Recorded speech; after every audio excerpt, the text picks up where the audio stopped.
Okay, move forward. So I guess my opponent would have rapists and pedophiles influence how sex offender policies are, enforced. I guess we should have murderers influence how prison sentencing is built. She says we should enrich our system, but I would argue that adding a shoe to the soup does not add flavor. We are saying that they can still express their political ideas. We're not saying you have to keep your mouth shut. They just cannot vote.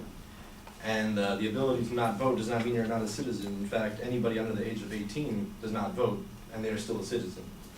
Also, just to clarify earlier, I had made the claim that I said 76.5% of released prisoners were rearrested within 5 years of release, but it's actually 76.6%. And that was according to www.nig.gov. Also, Devin brought up a story about a gambler who was shot. However, we don't know the full story. Maybe the guy had a gun. Maybe he was enraged and that's why he was shot. I guess we'll just have to assume on our own. Also, the idea that you're saying it's against the Constitution. What about the prohibition? I mean, there's been hiccups in the system before. It doesn't mean we can't reform.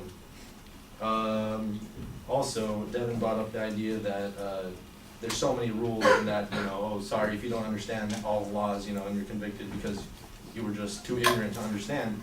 Ignorance does not mean innocence. And if anything, this goes back to our claim that by having a nationwide ruling, we remove the lack of discontinuity and in fact bring continuity back to our system and simplify the system for these criminals so they're not so confused and they won't commit any more crimes. Also, they keep saying that these criminals, they'll get better lives, they'll have more education, they'll go on to do great things, but where are the statistics? This is all just hearsay. When I say that these criminals will only go back to what they knew, what they know, which is committing more crimes, I have statistics to back that. Also, they bring up the point that their rights, their rights are revoked. They cannot do anything. How is your life prohibited in any way just by not being able to vote?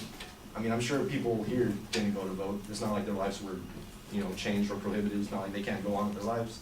I mean, yes, the right to vote is something not to be taken lightly, but not being able to vote doesn't mean your life's going to end.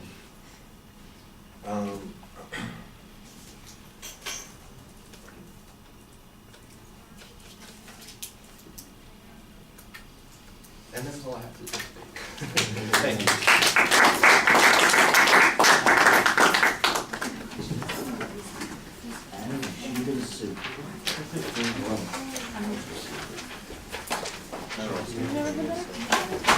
I